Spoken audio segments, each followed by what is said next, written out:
अरुणा मुर्मू सोरेन। अध्यक्ष महोदय, बहुत बहुत धन्यवाद। ये मेरे लिए काफ़ी हर्ष का विषय है कि आज मैं विगत हमारे 5 वर्षों की हमारी अबुआ सरकार के शिक्षा क्षेत्र में उन्होंने जो कार्यरत किया है, उनके उल्लेखनीय कार्य को और आगामी आने वाले कार्यों को सदन के पटल पर रखूंगी। अध्यक्ष महोदय, भारत का संविधान प्रारंभ होता है एक पंक्ति से, हम भारत के लोग। वास्तव में अगर देश का अगर आपको देखना है तो उस भौगोलिक क्षेत्र से नहीं, आप किसी देश के गौरव को, किसी देश की सभ्यता को उनके लोगों के द्वारा पहचानते हैं। और जिस तरीके से आज आखिर देश में हमारे जो बच्चे हैं, हमारे युवाएं हैं, अगर वही शिक्षा के क्षेत्र में उनकी स्थिति बदतर हालत की रहेगी तो आप समझ सकते हैं कि राज्य का क्या हालत होगा। आदरणीय हमारी पूर्व शिक्षा मंत्री जी बोल रही थी, बहुत अच्छा लगा उनकी बातें सुन करके भी। लेकिन आप सभी जानते हैं कि पूर्ववर्ती सरकारों ने हमारे झारखंड में शिक्षा के क्षेत्र में क्या किया है। डबल इंजन सरकार क्या कर रही थी। मैं ये बताना चाहूँगी कि हमारे झारखंड के सरकारी स्कूल बंद हो रहे थे। हमारे क्षेत्रीय जो शिक्षक थे, उनके पद की नियुक्ति नहीं हो रही थी, उनको समाप्त कर दिया जा रहा था। मोदी जी, सवाल है दृष्टि का, सवाल है नियत का कि आपकी नियत कैसी थी। आज भी हम 5 से 6 वर्षों तक हम झारखंड के विद्यालय बंदी का विषय क्यों उठाते हैं? इसलिए उठाते हैं क्योंकि इनकी सोच जग जाहिर हो गई थी, जो इनको झारखंड की जनता ने 2014 में दिया था।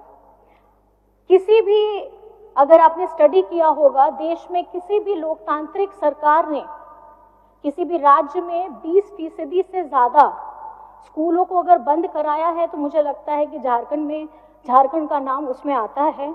और मैं आपको कुछ दिखाना चाहती हूँ। ये दिसंबर 2018 का हिंदुस्तान टाइम्स का है। इसमें हेडिंग भी था कि Jharkhand government is planning to shut 6,646 schools. और ये पहले चरण का था और उस समय हमारे गठबंधन के लोगों ने ये धरना दिया था। नहीं तो ये सेकंड फेजेस में अगर आप इसका दुगना कर लीजिए तो 6 से 12, 13, 14 हजार स्कूलों का बंद करने की इनकी सोच थी और इन्होंने ये बंद भी किया। अध्यक्ष महोदय जी, मैं ये कहना चाहती हूँ कि इसके घर में पहली पीढ़ी ने अगर पढ़ाई नहीं की है तो जो उसकी दूसरी पीढ़ी होती है वो 2ym दर्जे के विद्यालय में जाकर के अपनी शिक्षा ग्रहण करने के लिए विवश हो जाते हैं। कहने का अर्थ है कि भारत के अंदर एक और भारत, एक ऐसा भारत जो अच्छे विद्यालयों में पढ़ रहे हैं और एक ऐसा दूसरा भारत जो 2ym दर्जे के विद्यालय में पढ़ रहे हैं। मैं 2ym दर्जे का जिक्र इसलिए कर रही हूँ, ये सिर्फ सरकारी स्कूलों के लिए नहीं है, ये हमारे निजी स्कूलों के लिए भी है। क्योंकि ऐसा नहीं है कि निजी स्कूल जहां भारी भरकम फीस दे करके उनकी पढ़ाई की व्यवस्था बहुत अच्छी होती है, बल्कि सच्चाई ये है कि अगर आज भी भारी संख्या में जितने भी प्राइवेट स्कूल्स हैं वहाँ ना तो फैसिलिटीज़ अच्छी है, ना ही वहाँ पर में हमारे जो टीचर्स हैं वो ट्रेंड है। आप अगर बराबरी का हक ना मिल सके, इसलिए इतिहास में एकलव्य का अंगूठा काटा था। ये महोदय जी, मैं कहना चाहती हूँ कि क्षेत्रीय भाषाओं के लिए या शिक्षा की व्यवस्था को सुधारने के लिए या शिक्षा कर्मियों के लिए ये उसी तरीके की पूर्ववर्ती जो सरकार थी, डबल इंजन की सरकार, इन्होंने हमारा अंगूठा काटने का काम किया था। आज ये झारखंडी सरकार, ये अबुआ सरकार अच्छी शिक्षा, अच्छे रोजगार, बेहतर रोजगार के साथ अपनी सोच को आगे रखती है। और क्योंकि जहाँ पे आदरणीय मैडम बोल रही थी, सदस्या बोल रही थी, कॉलेज की बात बता रही थी, अध्यक्ष महोदय, ये झारखंड आदिवासी बहुल इलाका है। यहाँ खाने पीने की जद्दोजहद में बहुत लोगों ने बरसों बरस संघर्ष किया है। और जितना मैं आपको बताना चाहूँगी कि 17 से 18 साल आप ही लोग सरकार में थे। कॉलेज बच्चा तभी जाएगा जब उसकी स्कूली शिक्षा पूरी होगी। जो बच्चा घर का खाना पीना, एक परिवार उस तकलीफ से गुजर रहा है, तो आप उनको कहाँ स्कूल में एडमिशन करा सकते थे। और इन्होंने जो काम किया था, जो दुस्साहस किया था, आज ये परिणाम है कि झारखंड में हम लोग अभी भी शिक्षा के क्षेत्र में आगे कदम बढ़ाने के लिए निरंतर प्रयास कर रहे हैं, लेकिन समस्याएं इन्होंने प्रदान की, लेकिन समाधान ये अबुआ सरकार निकाल रही है।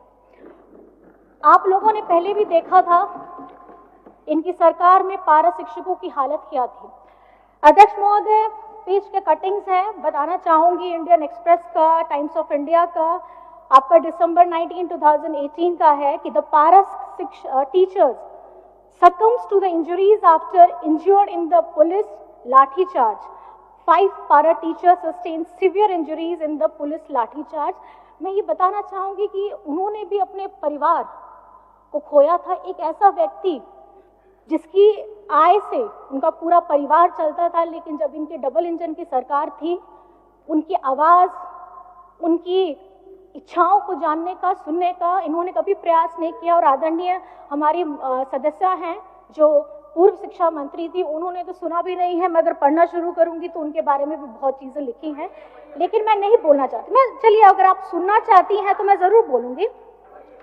पारा शिक्षकों के मुद्दे में शिक्षा मंत्री डॉक्टर नीरा यादव जी जब भी कोई बात करने की कोशिश होती थी, वे कुछ भी बोलने से परहेज करती थी। कभी मीटिंग में होने का हवाला देती थी, तो कभी कैबिनेट की बैठक में जाने का हवाला देती थी। और इतना ही नहीं, पिछले दिनों इन्होंने कहा था कि इस मुद्दे पर उनके सीनियर बोल रहे हैं तो वो क्या बोलेंगी। तो ये अगर शिक्षा मंत्री किसी राज्य की बोलती हैं, जब पारा टीचर्स हड़ताल में रहते हैं, तो ये समझना चाहिए ये कभी गंभीर विषय है। मैडम आपके बस मैडम मेरी बात सुन लीजिए, फिर आप जरूर बोलिएगा।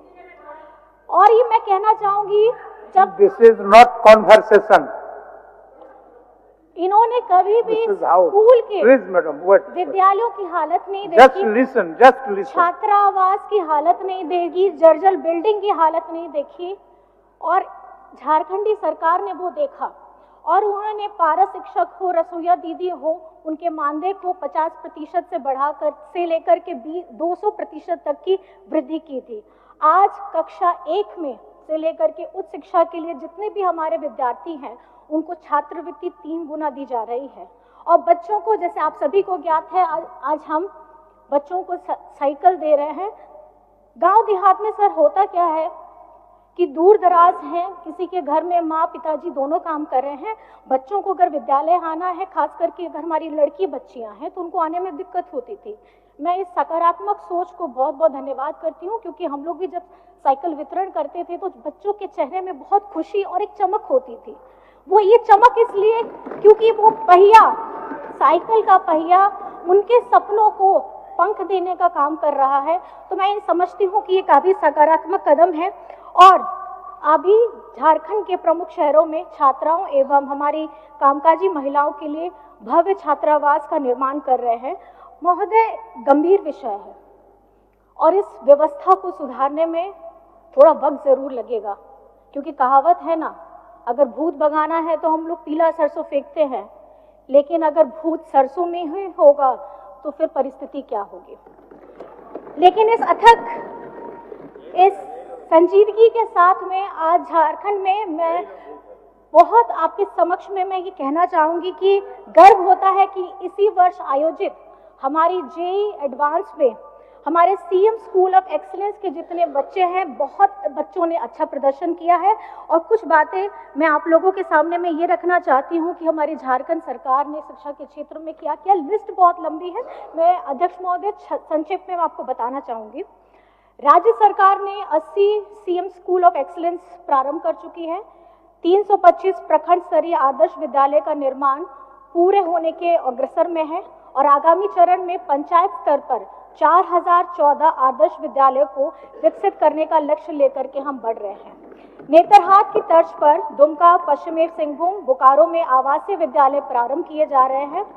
राज्य में अवस्थित 203 कस्तूरबा विद्यालय एवं 57 झारखंड बालिका विद्यालयों में छात्रावास की क्षमता वृद्धि का काम किया जा रहा है। पहले चरण में 72 विद्यालयों में से के लिए 302 करोड़ की राशि आवंटित की गई है। 1050 उच्च प्राथमिक विद्यालयों में मैथ्स और साइंस के लैब प्रारंभ किए गए हैं। 5393 विद्यालयों में आईसीटी लैब की स्थापना की गई है। 3552 विद्यालयों में स्मार्ट क्लासेस प्रारंभ किए हैं। 28,945 विद्यालयों को टैब प्रदान किए गए हैं और पारा शिक्षकों के मानदेय में वृद्धि के साथ साथ अब ईपीएफ की कटौती भी प्रारंभ हो गई है।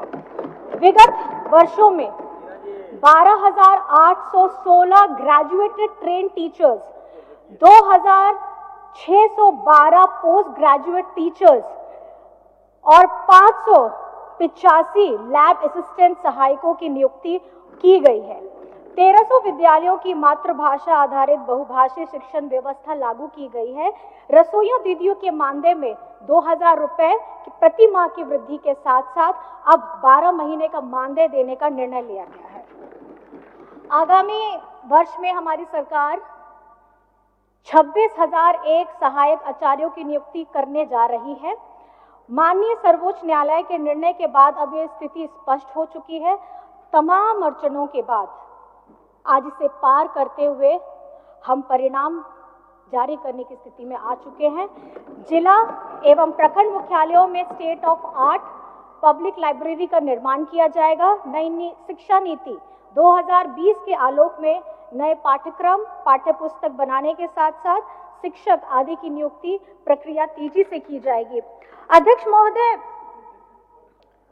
इसके साथ साथ मैं ये बताना चाहती हूँ, ये सोच, क्योंकि जिस तरीके से हमारी आने वाली पीढ़ी है, कहीं ना कहीं हम लोग हर एक आयु वर्ग के हैं, हमारे झारखंड के बच्चों का भविष्य कैसे उज्जवल होगा, उसके लिए सकारात्मक कदम जो कुछ और पॉइंट्स में इसमें जोड़ना चाहूँगी अध्यक्ष महोदय।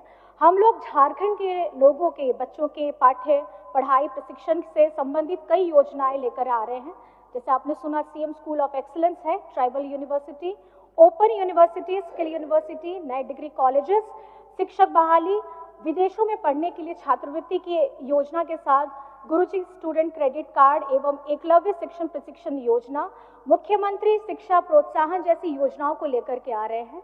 आईआईटी, आईआईएम, मेडिकल, लॉ आदि की निःशुल्क तैयारी करवाएंगे महोदय और प्रवेश मिलने के बाद उन्हें पढ़ने के लिए आर्थिक सहायता भी उपलब्ध कराएंगे। शिक्षा की ताकत अगर समझने के लिए हमें बाबा अंबेडकर साहिब जी की जीवनी पढ़नी चाहिए, क्योंकि संविधान की ताकत वही समझ पाएंगे जो इन्हें पढ़ पाएंगे अध्यक्ष महोदय। और संविधान पूजने के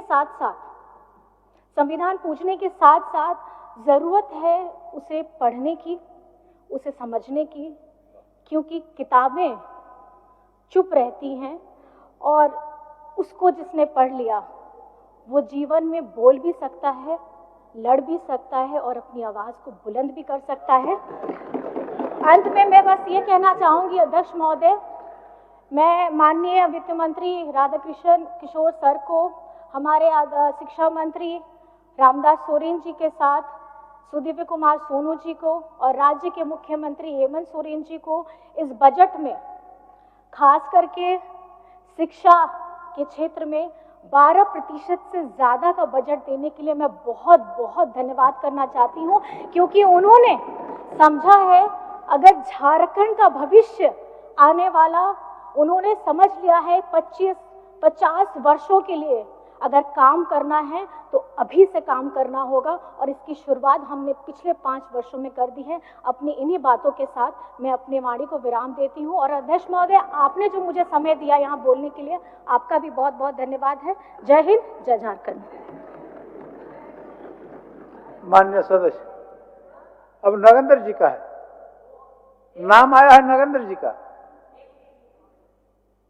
काटाकाटी नहीं, नगेंद्र जी बोलो। अच्छा, बाद में बोल लीजिएगा। नगेंद्र जी, माननीय सदस्य नगेंद्र जी। माननीय अध्यक्ष महोदय, मैडम अपने समय में प्रक्षेत्र के समय का हिसाब रखते थे, इनके समय में नहीं रखिएगा। कुछ कहने के लिए खड़ा हूं।